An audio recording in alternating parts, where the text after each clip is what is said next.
Hey, everybody, welcome to TPH Live. I know I've been gone for a little while, but happy to be back. What do I want to say? Yes, I do want to say something before we dive in today. We are, by popular demand, bringing back our meditation challenge. A lot of you have said, do another meditation challenge. We heard you. We're doing it. It's called the Pandemic Resilience Challenge. It's a free 21-day meditation challenge. It starts on June 10th. Every day you get a little video hosted by some annoying guy based in New York City. His initials are Dan Harris. And then you get a free guided meditation. This whole thing is free. And so every day you get a little bit of video and then a guided meditation. If you want to sign up, go to 10%.com/challenge, 10%.com/challenge, and we'll take care of you. Okay, let's get to the show today. Our meditation teacher du jour is Lama Rod Owens. He wrote this book, which is called Radical Dharma. He's got a new book coming out in a little while. He'll tell us when, which is called Love and Rage, The Path of Liberation. He's an activist and a longtime meditation practitioner and Buddhist practitioner. He has a master's in Buddhist Studies from Harvard Divinity School. I could say much more, but I'll shut up and let him talk. Lama Rod, thanks for coming on. First time. Yeah, thank you for having me. I'm excited. Hello to everyone who's joining. We're excited too. And I believe you're coming on the podcast sometime soon too? I am. Yep. Nice. Absolutely. Mm-hmm. All right. Double clicking on Lama Rod. So you wanted to talk today about having a meditation anchor. Yeah. What do you mean by that? Yeah. We really need, what I say anchors, but what I also mean are sources of refuge to kind of rest in, and for me, anchors are refuges that I can just kind of drop into, and it helps me to drop out of my head into something that feels tangible and solid and grounded, and that can help me to experience a lot of spaciousness right now, and for many of us, we're just kind of getting really contracted and shut down, within our minds. There's so much happening, so anchors are really important. So give us a sense of what the variety of anchors might be that we can choose from.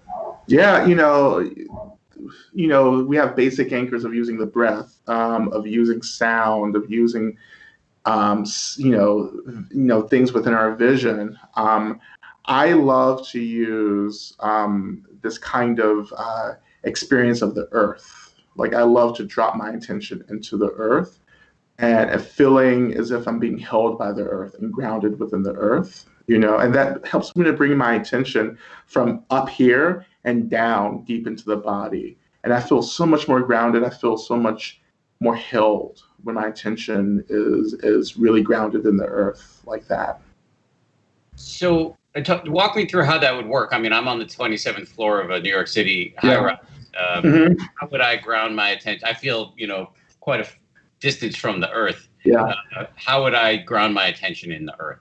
Well, first of all, the element of the earth is expressing itself, all around us, So when we talk about the earth, we're not necessarily talking about the physical land, like being on the dirt, on the ground, but we're talking about the foundation under us that's holding everything. So if you're on the 13th floor of a building, the floor you're sitting on and walking on and being held by is an expression of the earth itself, So something solid, something that feels foundational, something that feels sustainable, and that's where we can drop our attention into. I'm sitting, right under me is the basement, right? But I can still kind of drop my attention down into the floor, and the floor represents the earth, and I already feel really grounded already, Yeah, my cat Toby's grounding himself in the earth right now. Well, rather than talk about this, maybe we should do it. Yeah.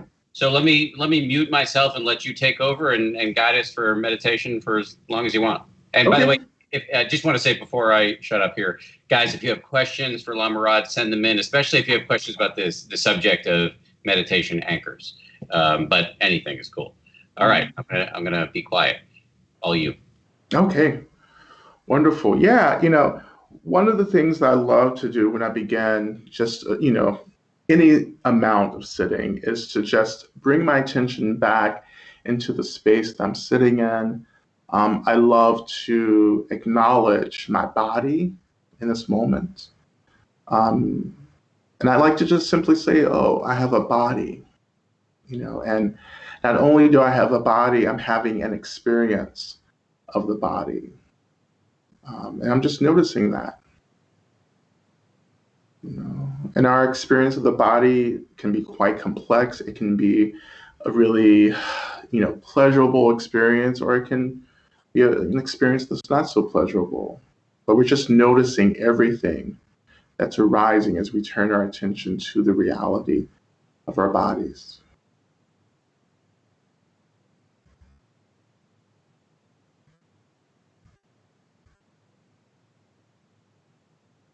And I invite you now to just turn your attention into noticing your breath and just noticing the in breath and the out breath.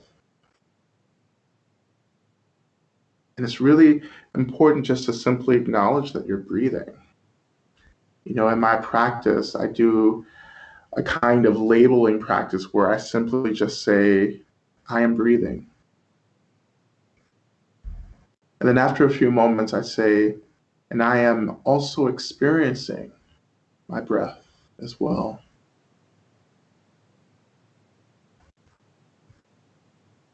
And I spend a few moments experiencing the breath, experiencing all the sensations that I can notice.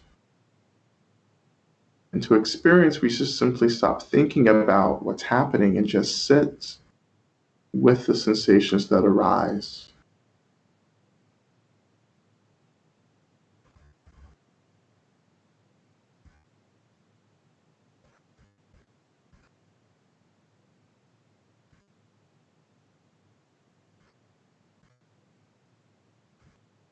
At this point, I love to just allow my attention to float down to my seat, where I begin to notice the sensations of my body resting on the seat.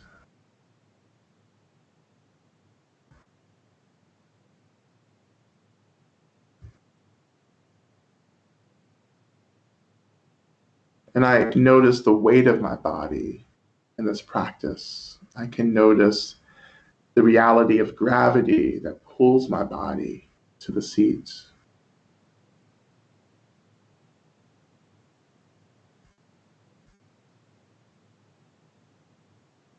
And this is where we begin to actually use the earth as an anchor, or we begin to take refuge within this element of earth, because in this moment, we can actually settle into the experience of the body being held to the seat, the weight of the body, the sensations of the body making contact with the seat. These are all sensations that are very much related to the element of earth, which is foundation, solidity.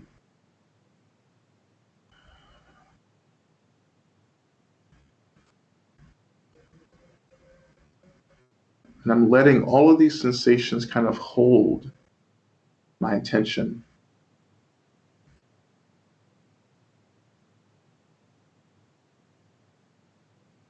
And I just kind of willingly allow, like, the thoughts and the anxieties, the worries that I'm kind of been processing through today. I just kind of intentionally let those go and just bring all of the power of my attention into being held by this anchor of body and gravity and weight.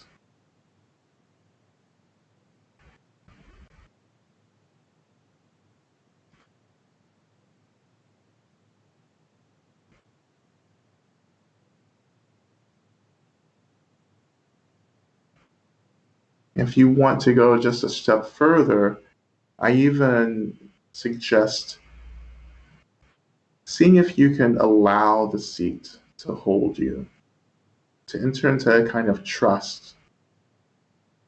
And that when we start trusting the seat to hold us, we begin to understand and begin to experience that we can actually release even more into the sensations that we've been working with.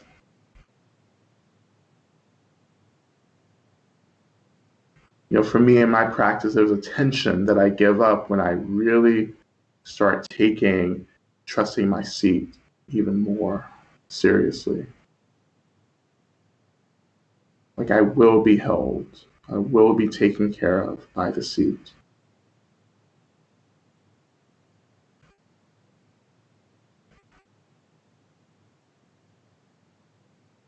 And of course, the next step for me is to even drop my attention more coming into the earth, and again, the floor that we're sitting on that's holding our seat and holding our body is an expression of the earth.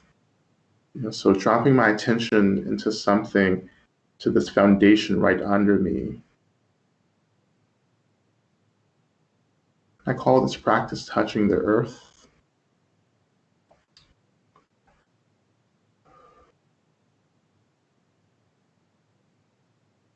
And again, I am in my practice noticing this quality of stability, of groundedness, of solidity, of firmness, of weight,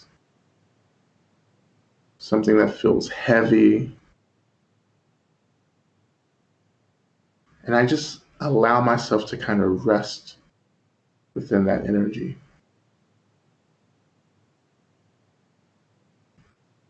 All the time, letting go of thoughts and emotions and just experiencing this touching into the earth, this experience of solidity, groundedness, firmness.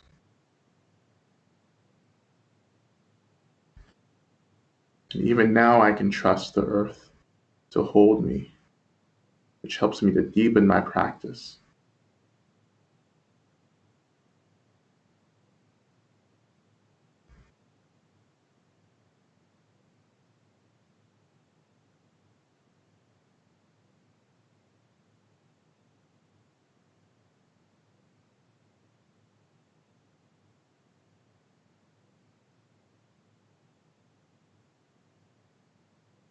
And so now we'll just start transitioning out of our practice. If your eyes were closed, I invite you to slowly open your eyes, coming back into the moment. And as we continue, I invite you to keep a little bit of that anchor in the earth really active. So I like to move through the day just like in the back of my mind, having a connection to the earth under me, and that keeps me really grounded throughout the things that I'm doing. So thank you for your practice. Thank you. Already getting some questions. Emily says, I'm currently reading your book, Radical Dharma, and it's such a great read. What is your advice on not becoming overwhelmed and ineffective when recognizing such suffering and inequality? Mm-hmm. Yeah, I think that it's easy to get overwhelmed. And for me, I have to stay really grounded in the practice of compassion. And for me, compassion means that I'm touching into my own discomfort. I'm recognizing beyond that the discomfort of, everyone else in the world. And that helps me to kind of like understand that I am not the only one who's suffering, that I'm not the only one who's going through this. And it helps me to feel less alone. That actually helps me to have more spaciousness in my mind. And then another practice that I do is just simply, I use these anchors as support. When I touch into the earth, I'm actually also practicing having the earth hold so many of the things I'm struggling to hold for myself. And I think we all need refuge. We all need to rely on something to hold us, as we try to make sense of the world around us. Suzanne says, can you use visuals as anchors, like waves of the ocean, etc., or does this take you away from the here and now? So absolutely, you can use any visual object as an anchor. I love to, I actually began mindfulness practice by using a candle flame to focus on, you know. So that was really helpful for me. I love to go outside, and look up at the sky, particularly on a clear day, and just use the anchor of clouds passing through the sky. So yes, any visual object can be used, but you're just allowing, you're not thinking about the anchor, but you're just experiencing the anchor through whatever sense faculty that you're using. Lisa says, how can I practice this if I wake up with anxiety in the middle of the night? Mm-hmm. Yeah, again, for me, it's I want to allow anxiety to be in my experience. So when I am practicing trying to offer space to everything in my experience. When I'm trying to get rid of things like anxiety, I tend to experience the perpetuation of that anxiety. So again, in the practice, when I'm using the earth, like I just anchor in the earth. When I anchor in the earth, I find that it's much easier to have a sense of spaciousness to hold, really uncomfortable things like anxiety. We're not trying to get rid of it. We're trying to create enough stability in our mind and our body so that whatever comes up, we can be cool with it. Yes. Yeah, absolutely. Yeah. Jennifer says, I sometimes feel anxious when feeling my breath or feel like I can't breathe naturally. Any advice for making the breath a calmer place to anchor? Yeah. The breath is really tied to trauma, PTSD. And, I think one of the things that we can do is actually take a break from using the breath as an anchor and to use more tangible things like sensations, like the earth. And that can, over time, begin to support whatever work we want to return back to in terms of the breath. Not everyone can use the breath. And many people will never be able to use the breath as an anchor, and that's fine. Yeah. I agree.